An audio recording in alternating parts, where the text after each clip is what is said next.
This time on Watchers of Tomorrow, Secret Emergency Bomb Plot, go!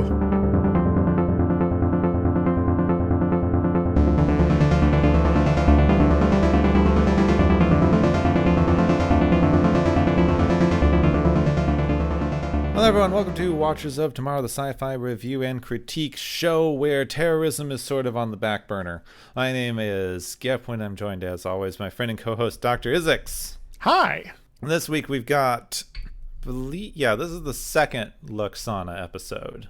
Yes. Is it 3 or 4? It's 4 or 5. I can't remember how many she's in. Let's see. All right. Well, there's the one with the Ferengi. There's her first one. There's this one. Then there's the Ferengi. There's the one where she's talking to the people that are barely able to speak because they're all telepaths. Oh yeah, that one. That's a bad one. I keep forgetting about that one. I actually kind of like that one. But anyway.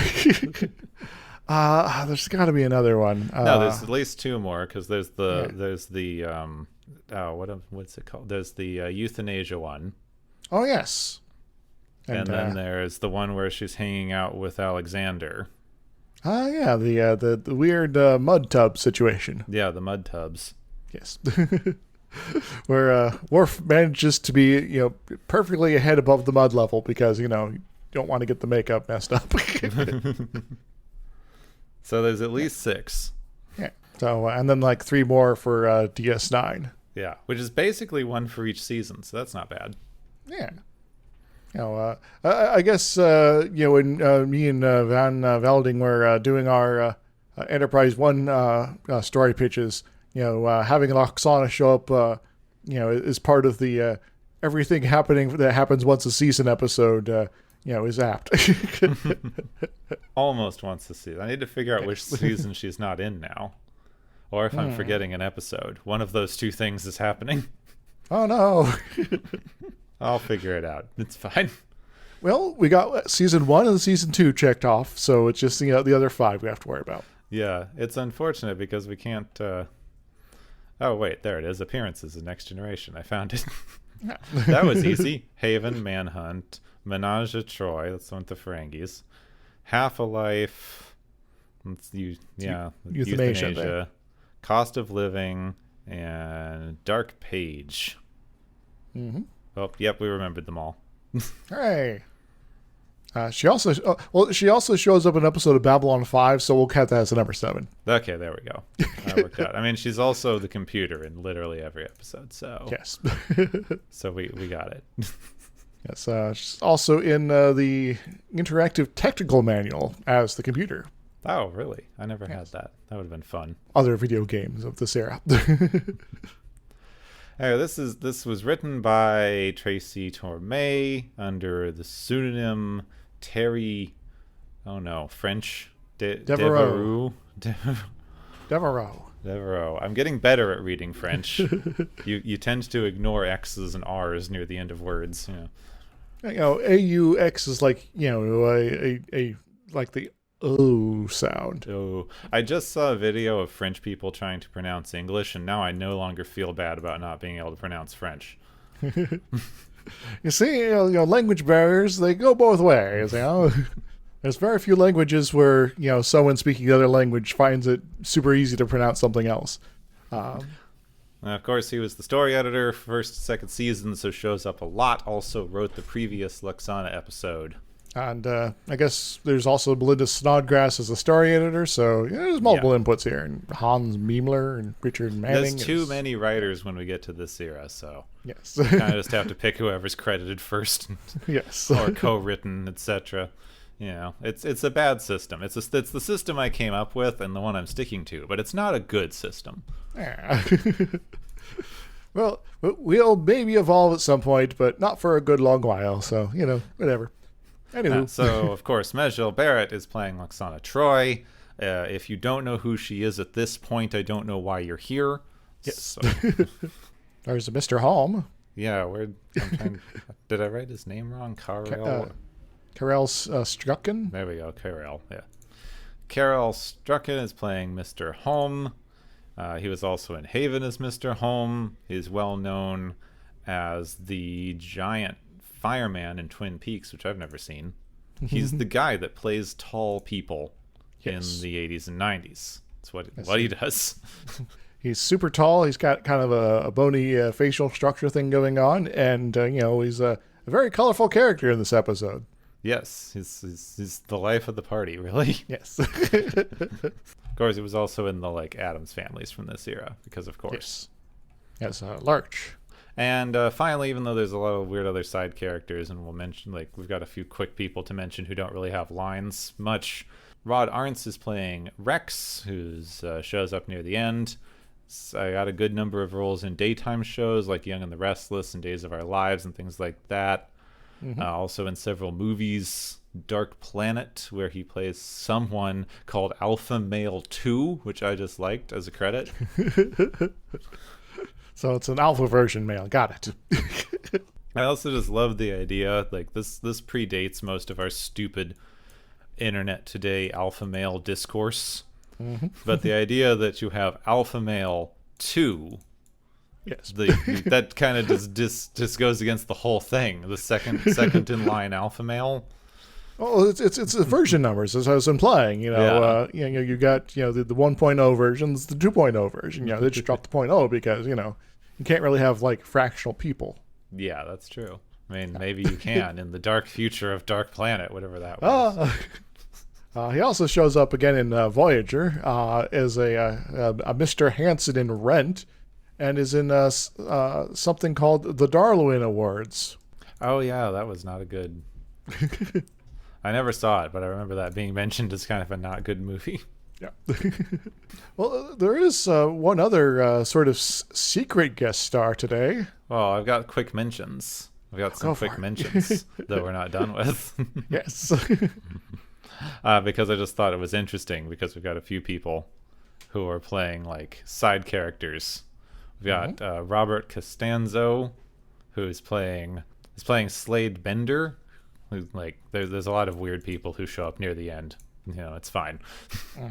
But he's known. We've seen him before. Yeah, we've seen him before. That's true. He was in the other holodeck thing, wasn't he? Oh no, we've seen him before in a movie. Wait, did we? No, I did. Now I need to look this up again because I forgot this. Total Recall. Oh yeah, he was Harry. In Total Recall as the agent. Agent Harry. I liked that. I found that now he's most frequently used as a voice double for Danny DeVito. Which I thought was funny. Need someone with the right accent. Close it off. And Robert O'Reilly, who's playing Scarface, who I like to mention because he later plays the Klingon Galrod. Plays the Klingon leader Galron, who is pretty important later on. Yes. Shows up now playing a random holodeck gangster. Yes, I believe he'll show up next season as Galron, but that plot thread actually I think starts the next episode, technically, but anywho. Yeah, I mean the plot thread's dropped, but Galron doesn't show up for a bit. Yes. But he shows up here as secret holodeck man. Yes, and he's doing his whole eyeball thing where he's just like, my eyes are huge. And finally, do you want to drop the secret guest star? I should have brought some lyrics here, but so there's this band that has this guy's name in it, and his first name is Mick, not Mac, because otherwise it'd just be named after him. Yeah, but backward, which would be fun. Yeah, Mick Fleetwood from Fleetwood Mac is an Antedan dignitary, aka one of the weird fish people type folks. Yeah, who just stands. Yes. Just stands there. We don't need you to act. Just put some makeup on, shave your beard, that sort of thing. So that's fun. I'm sure that I could find a Fleetwood Mac song and I would know it, but as of right now, I'm having trouble having one come to mind. Give me a moment here. Give me a moment. Fleetwood Mac, go your own way. Oh, that one. There we go. Yes. It's You can go your own way, go your own way. You can call it another lonely day. You can go your own way, go your own way. It's on Rock Band. Yeah, that one I remember. 50 greatest songs. Can it have who can tell that we don't have anything to talk about with this episode yet? Also, I'm tired. I'm sorry. Yeah. Mick Fleetwood does show up in other things as an actor. Yeah, Like it's buried in his filmography here. But yes, he was a bartender in Burning Down the House, an unemployed band member. And Get a Job. Bunch of Fleetwood Mac related stuff, of course. This episode of Star Trek: The Next Generation. He was also Mick in The Running Man. oh, really? Yes, I don't remember which character that is. One of these days we're going to have to engage with that. Yes, just one of those movies that just keeps kind of coming up, sort of as a thoroughput for a lot of other folks we run into here. I know exactly one thing about The Running Man, and it's that they changed the age that you have to do the thing from the book so that they could get the actor in there. Are you sure you're not confusing the Slogan's Run? Maybe. Oh yeah, Running Man is a different thing, isn't it? Yes, the Running Man is Schwarzenegger is like the game show thing, isn't it? Yes. There we go. Yeah, I am confusing the two running movies. The Running Man is a little bit later than Logan's Run. Logan's Run is very 70s. There we go. Yeah, that's true. 1980s, you weren't making things like that. We're going to walk down a hallway, and it's like a drug trip because it's the 70s. Meanwhile, the Running Man's like, oh no, we're going to have a big fight, and people are going to be dying because this is a Schwarzenegger action movie in the 80s. Anywho. Oh, Lawsuit to Terror in the movie was plagiarized from the French movie Prix du Danger. Interesting. Anyway, we have Star Trek things. Star Trek! So the Enterprise has been tasked with transporting dignitaries to a conference to discuss Federation membership. So that's cool. For that, they beam aboard two fish dudes who are asleep because they don't like space travel. So they put themselves into a canatotic state for several days so that they can just sleep through the entire thing. Oh, yeah, I guess that kind of works, but this is kind of a short trip. Maybe they're used to like low warp ships or something like that. It's like, yeah, it's going to take us 3 years to get anywhere interesting at warp 1. So they just hate it that much, apparently. Yeah. The warp core just gives us a headache there. But that would be a kind of an interesting thing to explore, is like a species that hates space travel so much that they have to do things like this, trying to join the interstellar community. Like, we have the technology, basics down to be able to, like, even talk to you guys, and we'd like to be part of your community, but we don't want to go anywhere. They also travel with large barrels of fish because they want to eat it when they wake up. So we got like one of those soda containers you sometimes see at like big events and things like that, where there's just a bunch of them in the ice there. Mm-hmm. So it's full of like, I don't know, cut up fish or something. I guess. That's agitated a bit, so it looks like it's moving. Yeah. Yes. On the bridge, Wesley admits thinking the Antedans look strange. Data calls him out for being judgy. Yep. Yeah. Wesley, stop being judgy. He calls did it already this season. Judging something by its physical appearance is the last major human prejudice. Well, I hope that's true, because that means we got rid of like all the other ones. Yeah, I mean it's one of the main human prejudices overall. So yeah, but we're making progress, right? You might think of it as like the like quintessential human prejudice, actually. Yes. Anyway, Troi like interrupts the thing because she senses something incredibly disturbing that fills her with horror. Her mother. Oh no! there's a presence approaching. Captain, open all your phasers at it. Oh, it's my mom. Fire at the ship. She's coming. I do appreciate when they get her on the view screen. There's the shuttle pilot there talking, and then she kind of, butts in and is like, hey. The pilot's like, So Oksana approaches on a shuttlecraft, carrying orders that grant her full diplomatic privileges of an ambassador of Betazid. Cool. She got promoted or something? And she's apparently nobility. They never talk about it. Yes. We know nothing about Betazid or their culture, but she keeps talking about how big a deal she is. I was like, I got the sacred chalice and the rings and other cool house stuff going on. Yeah. So yeah. She beams aboard along with Mr. Holmes. She wants Picard to carry her luggage, but he knows better this time, and Riker does it. So we get a bit of a repeat of the same gag from last time she showed, and this time Riker's having the troubles. Mm-hmm. She invites Picard to a diplomatic dinner. Then Oksana and Troi have one of their telepathic talk about how men are commodities. Well, that's a little awkward.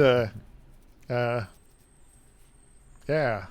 Also, Picard is in his dress skint for this one, so he's wearing just tights. Yes. So, this sort of the big jacket that's extra long, and then you got your tights on, so you can really show off those legs there. I was going to say those yams, but Only the lower half of your legs. This is much longer than the normal skints you see around. Yes. So Picard heads to dinner, not realizing he's been invited to dine alone. Not exactly diplomatic. Yeah. He passes Pulaski in the hall, and she's like, "What dinner? I already ate. Bye." Well, I'm just thinking. Well, I'm sort of thinking at that point that Pulaski already knows what's going on, and she's just getting out of being Picard's number 2 here. Yeah, she does seem to. She's knowing looks are happening. Yes. So Oksana keeps trying to flirt with Picard, and to get him out of it, Picard has the genius idea to invite Data to join them because he's so legendarily stimulating at dinner conversation. Yes, all his anecdotes about all sorts of random stuff. Yeah. He can go on about those for days, in fact. Which turns out to be like several scientific and mathematical lectures. Yes. Because if you let Data just sort of stream of consciousness, he'll just kind of tell you everything. I mean, they show him being a pretty good public speaker. Just people don't want to hear scientific lectures all the time. Yes. Now, they do technically start off with a cultural comparison stuff about the whole little weird chime thing that Mr. Holm keeps hitting. Mm-hmm. It's like, we're thinking, something for the food we're eating. By each bite, we're having a tone. And Picard's like, oh, you know what? This thing that kind of bugs me. This reminds me of all these other things, but maybe this is someone else who has more of an expertise on this. Hey, Data, get down here quick. Yeah, and then he has different cultural practices. My favorite are the people who bang rocks together and have to keep eating until one of the rocks breaks. It's like, what if you run out of food? You eat the rocks. So Pulaski runs into Troi, who explains that her mother is entering midlife, which for Betazoids means they get really, really horny. Yes, like over the top, like you're not going to survive this sort of intensities levels. And Pulaski thinks that Picard will get some good exercise from that.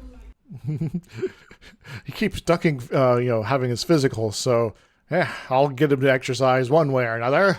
So Troi heads to her mother's quarters and winds up saving her from Data's orientation of 2 closely orbiting moons, which does look kind of interesting. Yeah, I guess like you got moons basically switching orbits. That's kind of cool, actually. Also saving Picard, who uses an excuse to run away. Oh yes, I have Borg to give diplomatic meetings to. Bye. So Troi decides that it's time to warn Picard about what's going on, and she and Riker explain that during this time, Betazoid women's sex drive can quadruple or more. Yes, and Riker's like, oh my. And then he's like all grins and smirks after that. They have a good scene. It's like, you didn't tell me that, so I didn't want to scare you.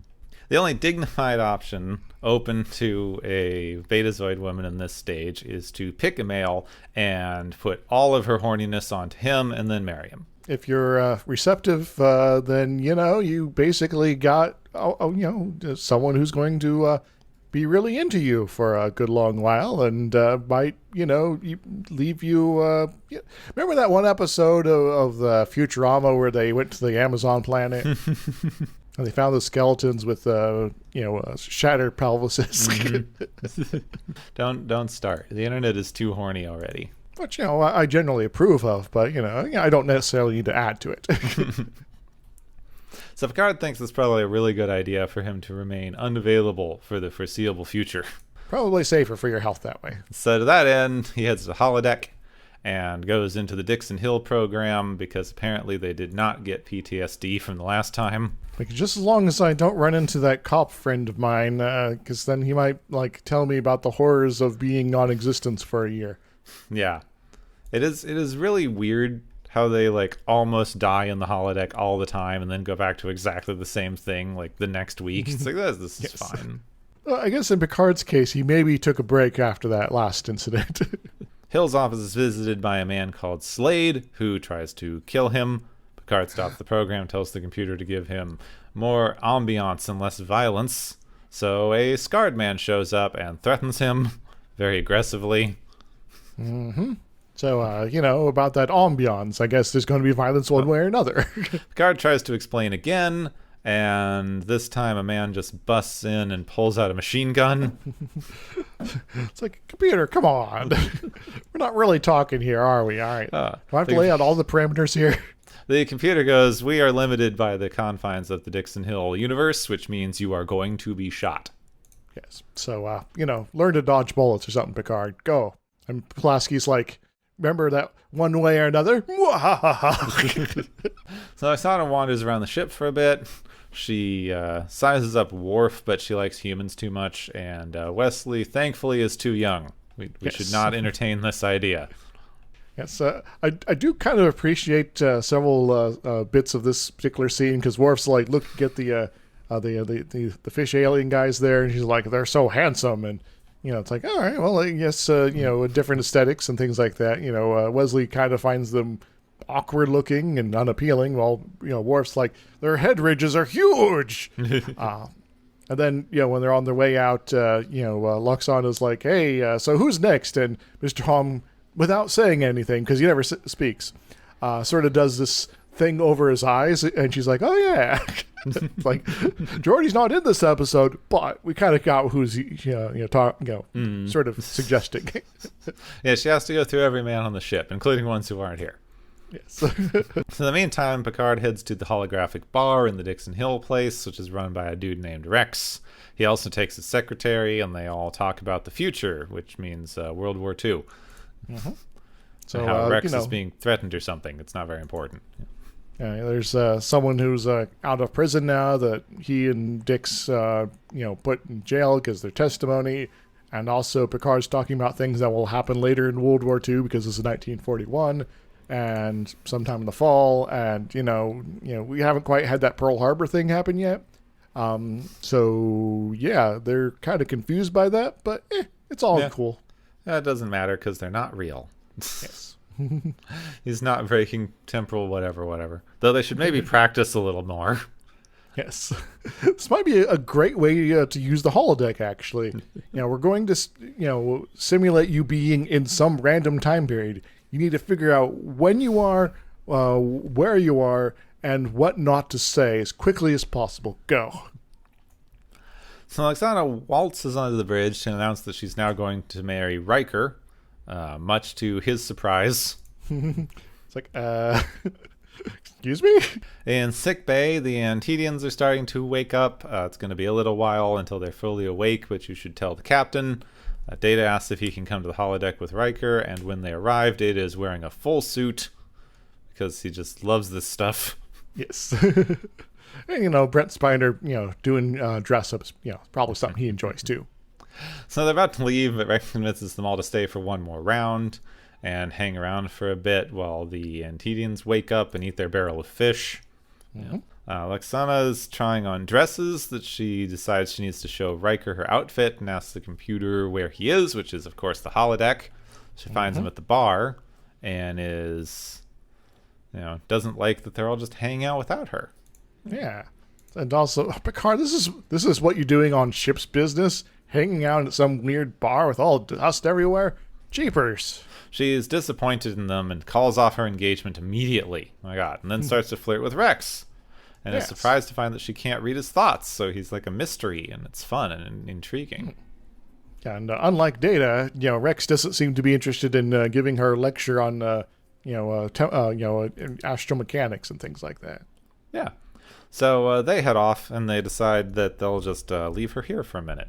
She seems to be having fun, so it's all cool. Though they do eventually have to tell her and leave because the Betazid government wants them to be delivered to the conference. So, have to get her away from the holodeck. Yes, so, it's time to get your beeps down, and also, we should probably mention that, Rex isn't actually anything but a computer program. Yeah. She gets a little upset that they let her talk to a computer for so long, but she gets over it. It's fine. She heads to the transporter and is surprised to see that the Antedians are still there because they are so obviously assassins that plan to blow up the conference with the explosives lining of their clothes. Oh, wait, what? It's like, what, didn't you all know this? No. You guys would have figured this out by now. Jeepers. Their minds are so easy to read. Data confirms with the scanners, and they are arrested. Lexana's sorry she didn't find a mate, but at least now she is a hero, so it all evens out. Yeah, it's like, just casually, solve the whole being murdered at the conference problem. It's fine. And she beams down with her usual jab at Picard. Yes, it's like, you're thinking so many dirty, dirty thoughts, Picard. Oh, was that too much? A little bit. That's fine. Someone could clip that. Someone will clip that. Yeah. So we fly off away from Pacifica. Wait a moment. What? Pacifica? That's the planet where they're having the conference, right? Yeah. Weren't we supposed to go there and conspiracy or something like that? And we never made it because suddenly the Federation's being taken over by weird parasites. Huh. I guess that means we'll eventually reach every planet we casually mentioned that never reach. And they've just got a few planets, and they just keep naming them, which is nice. You don't have to make up a new planet every time. It's like, we're going back to Babel, or we're going back to Parliament, or we're going back to Pacifica. Hooray! Yeah, you need these since every planet is one town. Mm-hmm. You kind of just have to travel around a lot to get to your conferences. Yes. And hopefully you don't have fish guys with weird explosives in there. Weird capes, robes, whatever they want to call them in there. Yeah, I don't know what you would call that. Robe? I guess it's a robe. Looks kind of like a robe. It's like kind of this wide shapeless tube thing. shirt. Yeah. Shapeless tubes.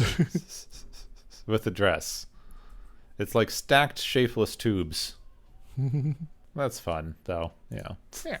Oh, Star Trek. This episode, it's always fun when Lexana shows up. It's always a good episode when Lexana shows up. But there's nothing else happening. Yes. This is, I guess, one of the earlier examples of episodes of the series where there's not a big bad, a big dilemma. We're just kind of having some social hangout time here. And maybe something weird happens, other times it's like, we just kind of doing stuff here. And there's technically a big plot thing that we have to resolve, but, we kind of put that aside because it's not actually the bait for the rest of the episode. Yeah, I do enjoy the little slice of life things. Mm-hmm. It does somewhat, I don't know, get into some weird places because they don't want to examine anything they're doing. Oh.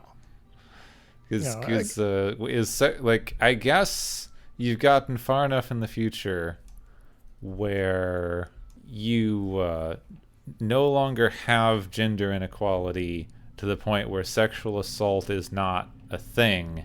And so no one's particularly worried about the fact that she wants to go sexually harass a bunch of people.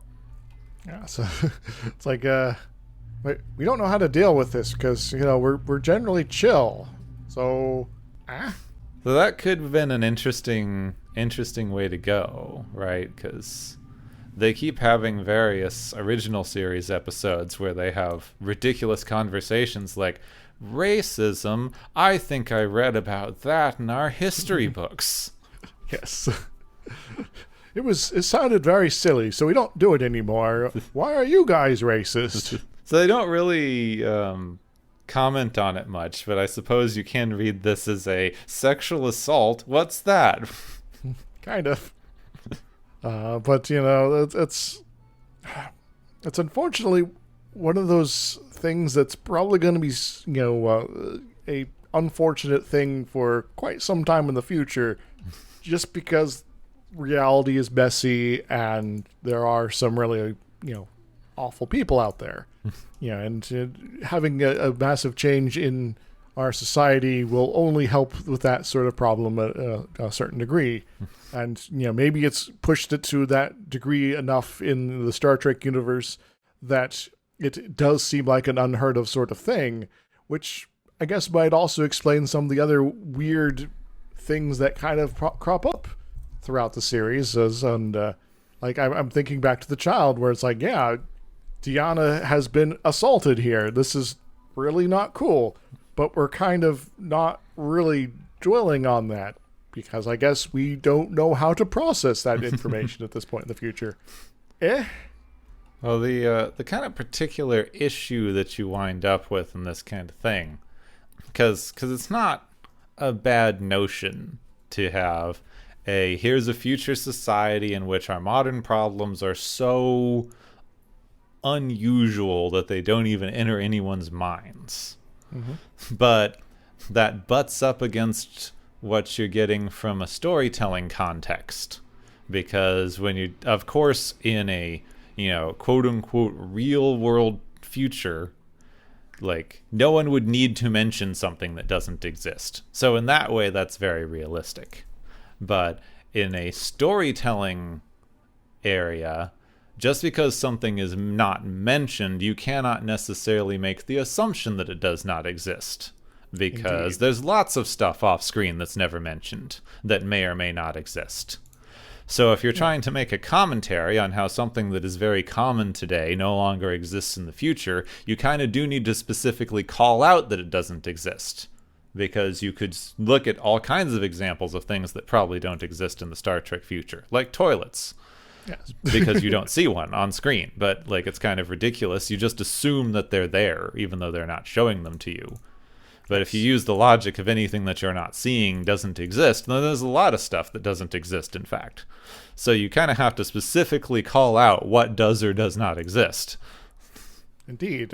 I guess, this does and does not exist sort of general problem is also one of the things that I guess kind of drives me off the wall with folks that obsess about canon and that, yeah, there's probably a lot more going on in this universe than is shown on screen. And just pretending that all the things that ever matter are the only are just the things that we see is a little short-sighted. This, we are entering a full universe here. It's not a slideshow of everything that you have to, that will ever be here. So having something new crop up, that's allowed because, just because it was never mentioned before, that might be because no one thought it necessary to mention it. Yeah. I mean, I think the frustration that I can see, like some people, it's the canon argument is just I have memorized more of this show than you and I want to show off. Yeah. Yes.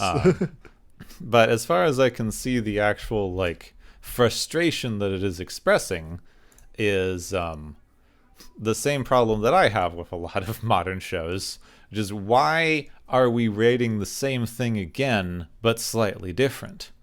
Mm-hmm. Even if you want to make something else set in the Star Trek universe, which I don't know why you would, you could make your own sci-fi thing. The only reason we're doing it is for name recognition. Yes. But then you put exactly the same characters in it, and you get a bit of a problem because I don't love that Kirk keeps showing up in Strange New Worlds. I get that he would be running around at the time, but now you have weird Kirk contradictions, and that's what people are complaining about. Why did you put Kirk in your thing again? Yeah. It doesn't make any sense, and you're never going to do it well. So why did you try to do this stupid thing?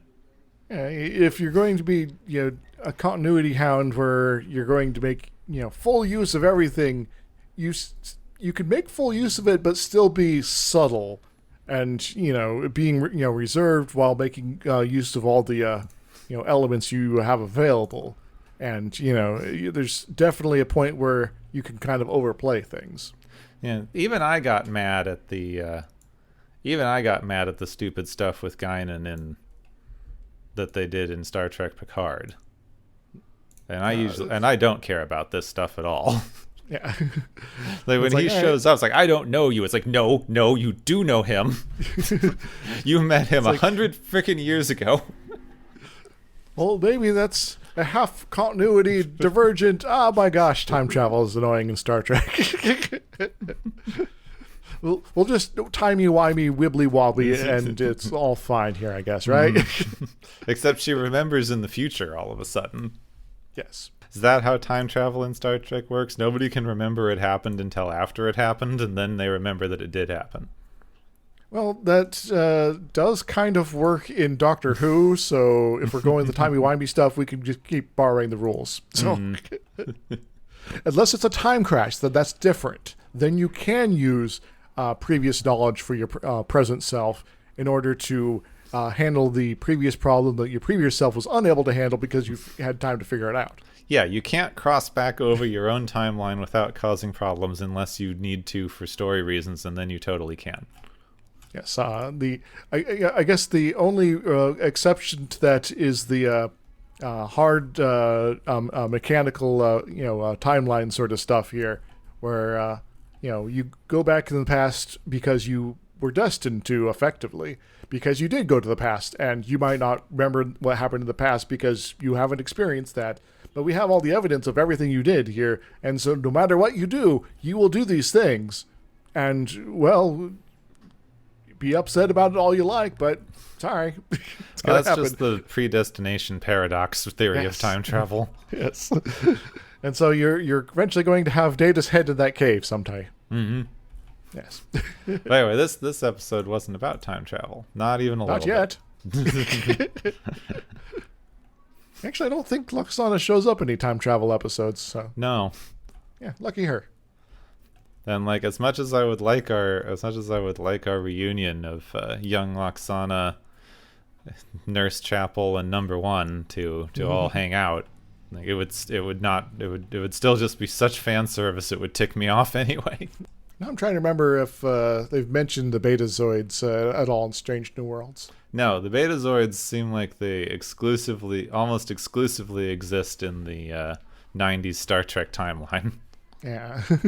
And only in like 2, because I think they mention Betazoids occasionally, and they mention Betazoids in Voyager, but since they're so far away, they don't have a lot of reason to do much with it, Well, they did have Suitor, yeah, who was they've got the half Betazoid.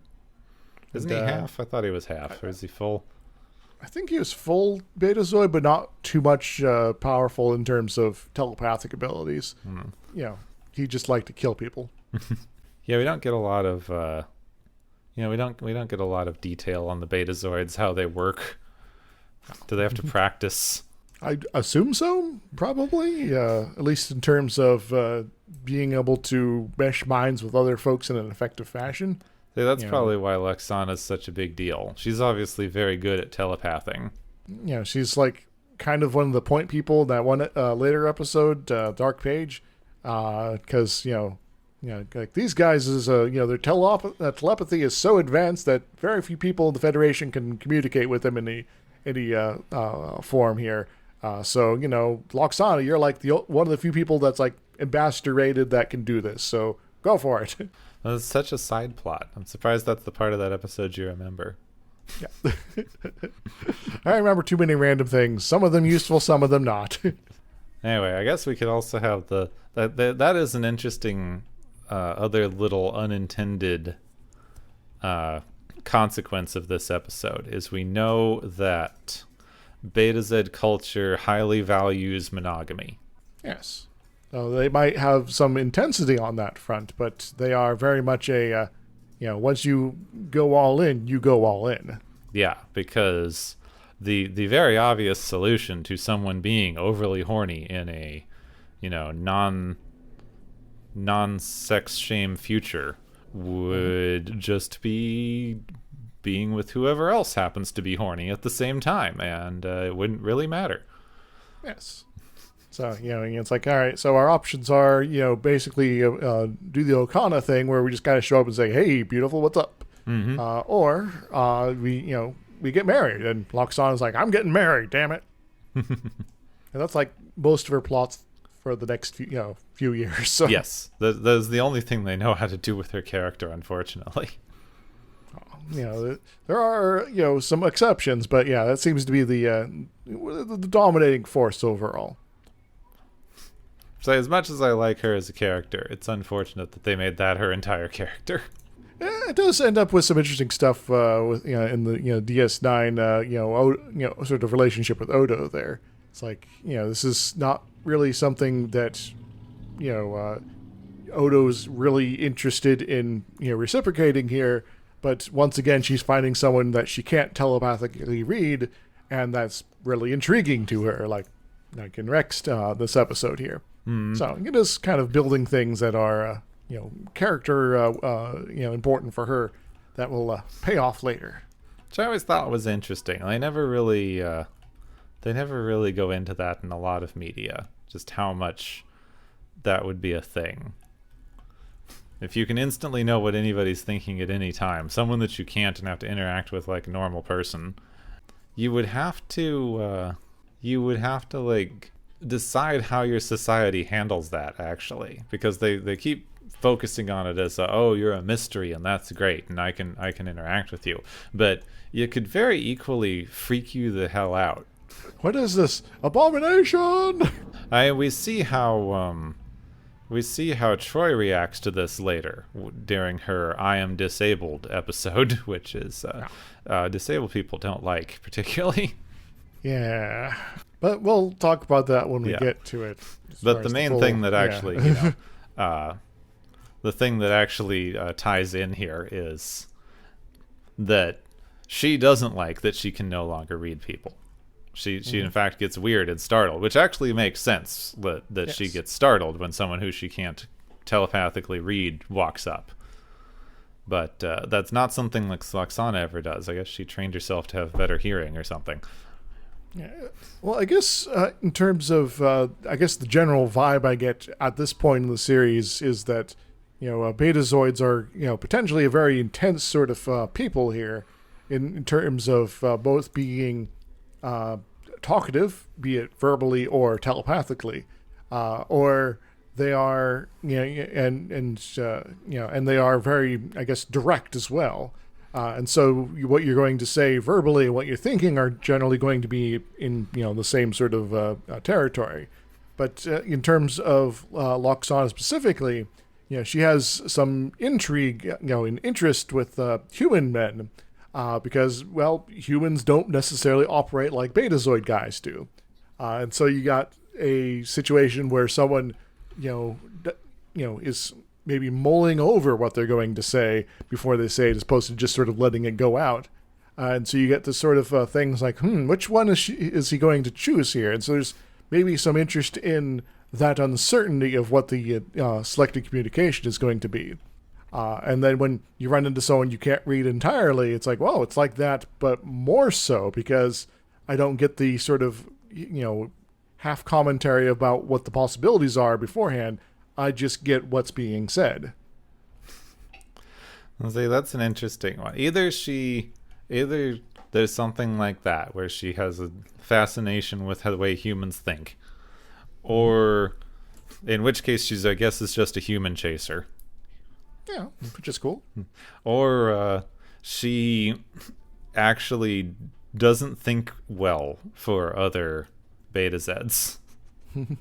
Like she might be ostracized amongst other people who can also read minds, which is why she hangs out with humans so dang much.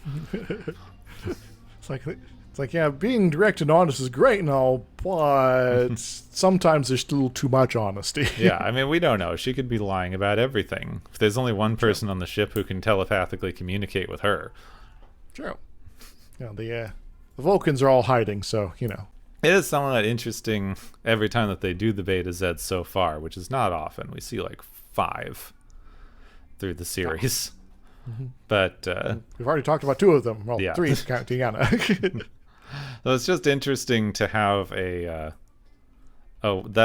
version of telepathy, because I've seen they had the other one, I think, on Voyager for one episode. You have to keep all your thoughts incredibly locked down because people can read your thoughts and you don't want to think anything rude. Mm-hmm. Or you have what seems to be the Betazed version, which is there's no point in hiding anything from anyone ever. So just be yourself and let things roll, and if that's a problem, you'll figure it out. That's probably why Suitor's like, I'm gonna go join the Maquis, bye. Yeah. Which I guess maybe leads to some interesting dynamics in terms of Betazoid, as a culture interacting with the wider galaxy, that there might be plenty of folks that are super cool with just hanging out with other Betazoids, but the sort of social outcasts, or those who find the usual society that they have there annoying in some fashion, are going to seek company, companionship, etc., with those well outside the Betazoid sort of core sphere there. They might spend a lot of time still in it, but in terms of those they are opening up to finding, getting in close relationships, they maybe want someone who's either very different like themselves in this sort of mentality, or someone who's not a Betazoid. The other thing that you could kind of read with something like Suitor too is the extreme empathy that would give you, and how that led him to terrorism. It's like, all right, I'm hanging out with these guys here. Oh, they're really pissed out about these Cardassians like shooting their friends.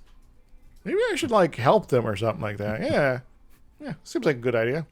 And hey, I get something out of it too. Hooray! I guess there's also Tam Elbrum, the guy that shows up in the Tin Man episode later, who's their telepathy is cranked up so high that they're unable to deal with their own society, because you're not necessarily getting just the folks right around you, but everyone within a 1,000-mile radius.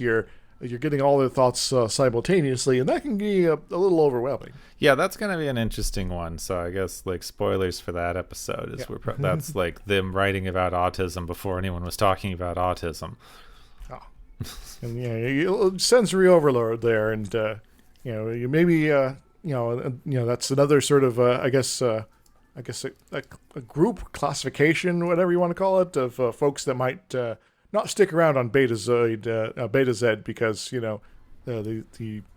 their society's not well built for those outside the core norms there. It is kind of an interesting thing to think about, though, with the little bit that you get about Betazoid culture being so incredibly open and honest, and no point in hiding anything. Keep your emotions on your sleeve, because people are going to know what you're thinking about anyway.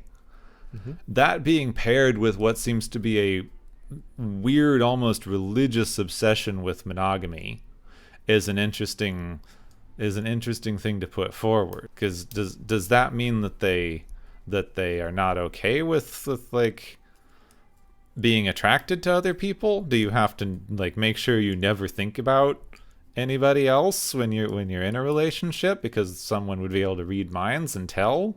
Or maybe they sort of use that as I guess an incentive to be more attractive to their mates. It's like, you seem to be looking at someone else. I need to up my game, don't I?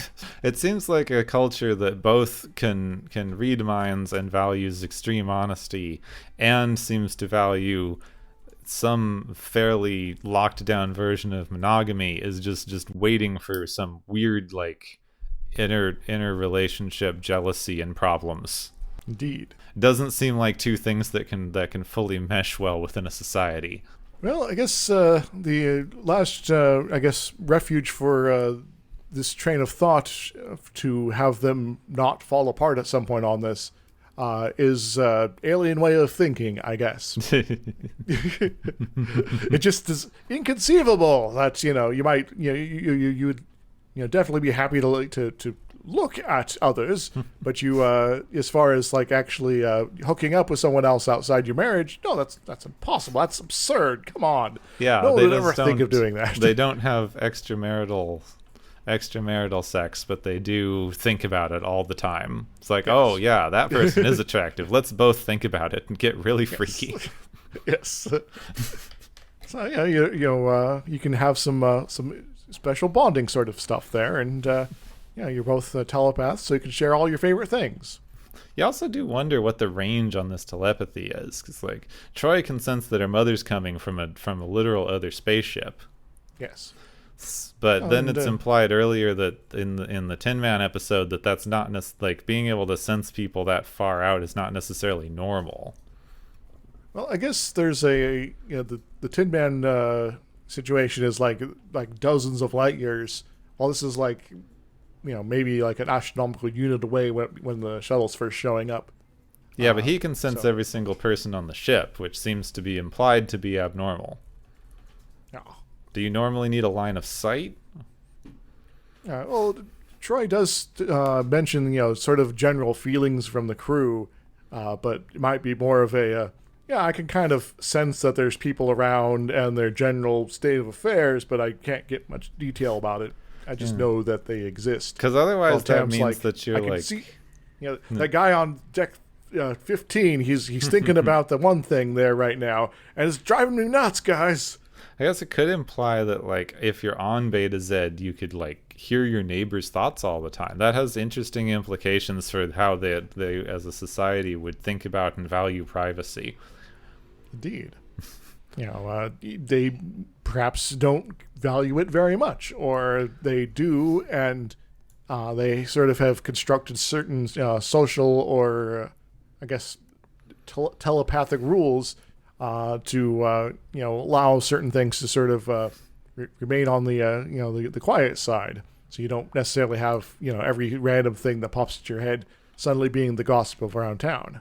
Yeah, they might just not value privacy, and that could tie into their obviously no value of modesty, as exemplified by naked weddings. Which we'll get to a lot more later. It is kind of interesting, because the way that I think this sort of discussion's interesting on these, like, not really fleshed out Star Trek races and characters, because it's so incredibly obvious that no one thought this through. It's a bunch of, like, disconnected little bits that someone thought would be interesting at the time. Yes. And it's really interesting to see which bits work out cohesively and which bits don't. It's can wrap us up into all sorts of pretzel knots and things like that as we try to make excuses, I guess, for the various points. But that can be fun. It can also be a little pointless and silly, so don't mind us. That's the real problem with the canon argument, is no person trying to write an interesting and compelling show should have to look through like 400 episodes of backstory for whatever the hell they're trying to write about and make sure nothing ever contradicts, even on the tiniest level. Yep. I mean, like, Doctor Who has like people on the staff there that's their whole job. To go, actually, but even then, they're like, no, we want to write an interesting story, so we're going to ignore you this time. Well, and then they just go like, but time travel nonsense. Exactly. Yeah. Timey-wimey again, it strikes. So yeah, I mean, that's kind of all that I could have. That's all I've been thinking about. It's not a ton here, is there? Yeah, not really, but I did have fun with this one here. Even though there were some really awkward moments. Yeah, it's always fun. And I do wish that they had let her be a slightly more fleshed out character than just constantly looking for husbands. Ah. Where's her like suddenly showing up and leading a commando unit of Betazids during the Dominion War, Well, she's probably not someone who's interested in actual fighting there, but maybe a delegation's like, hey, my homeworld got taken over, and would you come help with this at all? Maybe. I still think it would have been great if they all got stuck in a cornered in somewhere, and then suddenly everybody just falls down because they've gotten psychically overwhelmed, and then she just wanders out. It's like, oh hey, how y'all doing? Hey guys. Yeah, these Jem'Hadar are really nasty fellows, but they're really, really susceptible to certain psychic pulses. Give them the right command word and they just fall over. What do you mean command word? Well, just pretend like you're a founder talking to them and tell them to take a nap, and they will. It's easy. Everyone should try it. But yeah, I don't got much more here either. Yeah. So we need to distract ourselves with the galaxy's favorite game show.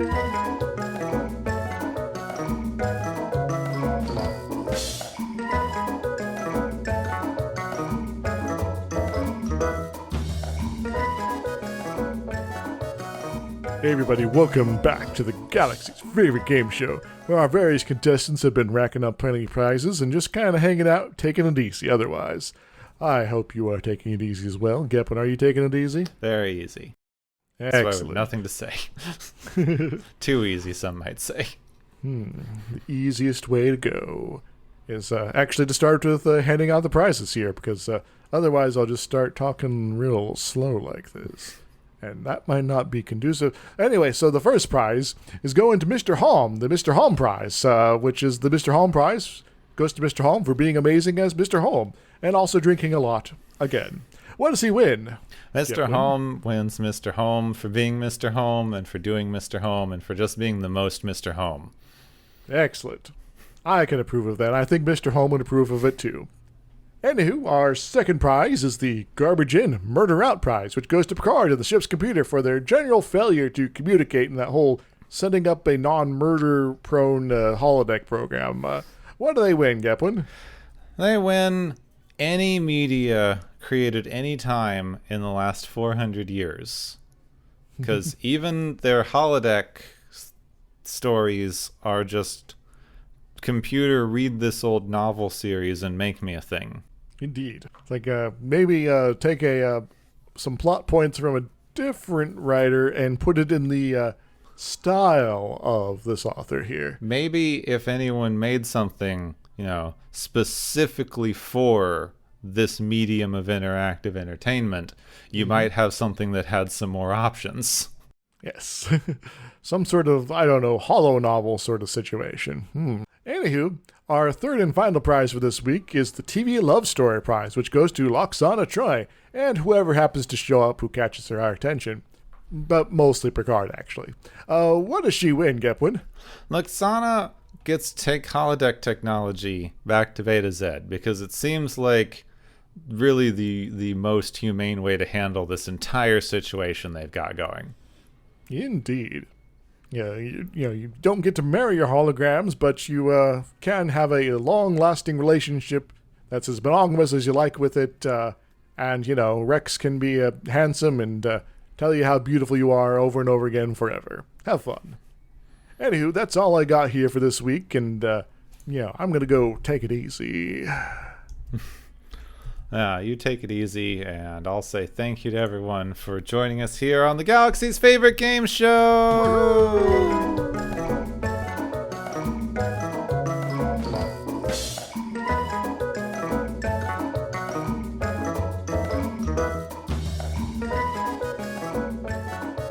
Everybody loves Mr. Holm.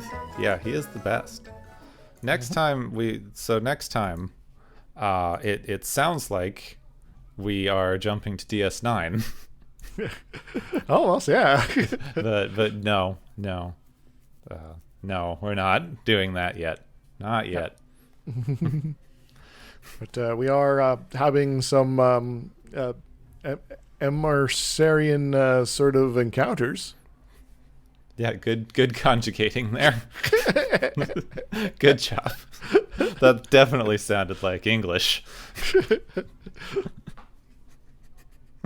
Yes, the most emissarian episode we can possibly have here. So yeah, next time we have the emissary, which has nothing to do with Bajor, the prophets, the wormhole, their whole deal. Yeah, no Cisco in this one. No weird orbs that are actually like barbell shaped. Yeah, I mean this is a really interesting idea. So I like it. I like the idea of the episode. It's fun. Yes.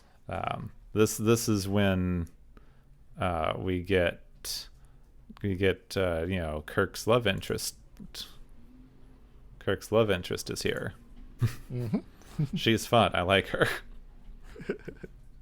She's also shown up before as a different species. It happens. And she will show up later as yet another species. Yes, just keep iterating it through. It's fine. So yeah, next time we've got a Klingon-centric episode with with Worf's whole weird drama. What? And a lot of Klingon names with hard stops in the middle that make them kind of fun to yell. Yeah. Kemtoka. Going back. Tactical crewman, wait.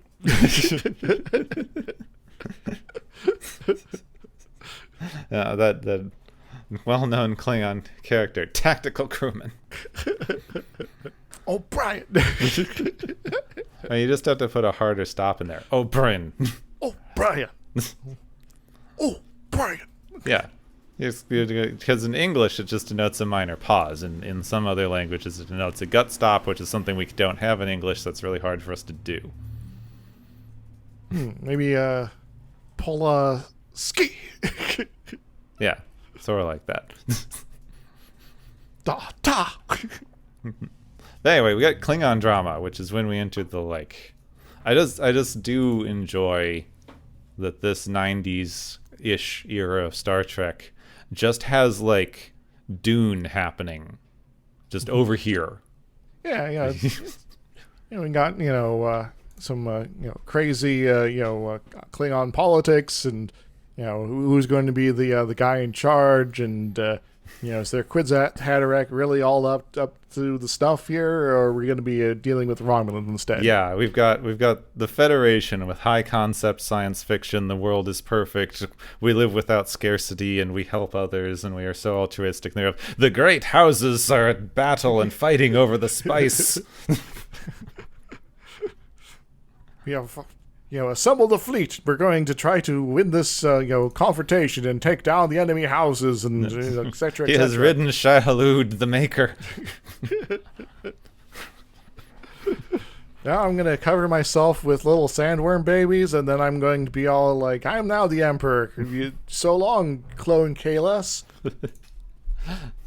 Yeah, if we do the new Dune movies at some point, because I just watched the first one, we will have a 4-hour-long movie that is a 20-minute synopsis, because 90% of it is sweeping shots of sand.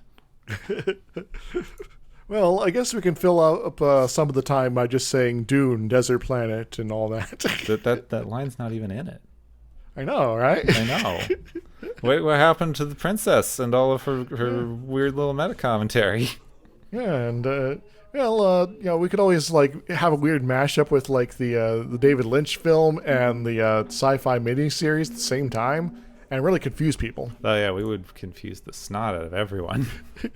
And then suddenly there was a dog fight because we had to get our action quotient, and sorry, that's the wrong version here.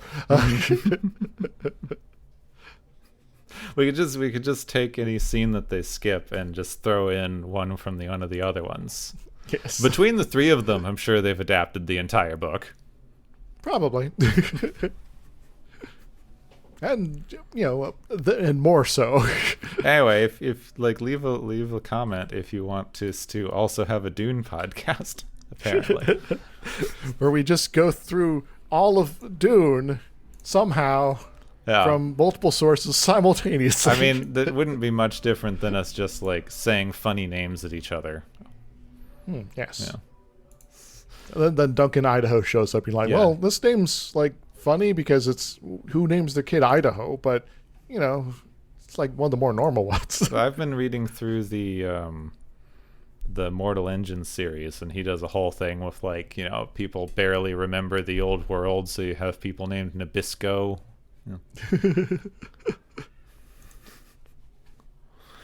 I'm suddenly remembering the Postman, where the Ford character is like, I named my name after that thing over there. Mm-hmm.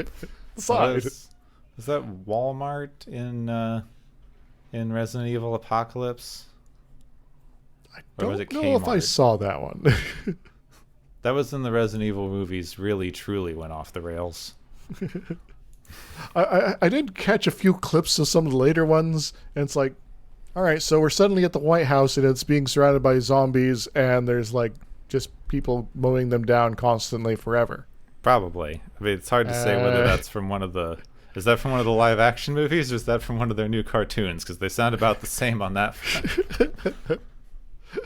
So, there's some weirdness going on here, and I'm not entirely sure what's up.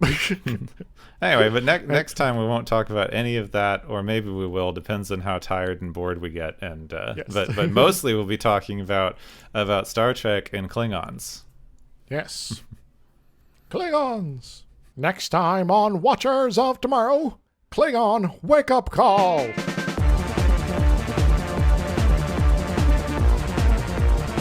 You have been listening to Watchers of Tomorrow, a podcast on science fiction media.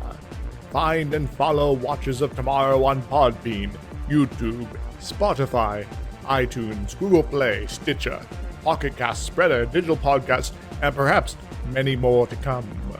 If you enjoy our podcast, make sure to subscribe for more. And where possible, make sure to rate your experience or leave us a review. You may find Gepwin on youtube.com/Gepwin and Twitter @Gepwin. You may find me, Dr. Isix, on youtube.com/Dr. Isix and Twitter @IsixLP. Music is Waveform and Mori's Principle, both by DRKRN. You can also check out the Watchers of Tomorrow Discord channel. Make sure to share the experience with your friends, family, enemies, and alien overlords. If you feel you are suffering from transporter syndrome, please be aware that the next time you step off the transporter, that you, that is now, no longer exists.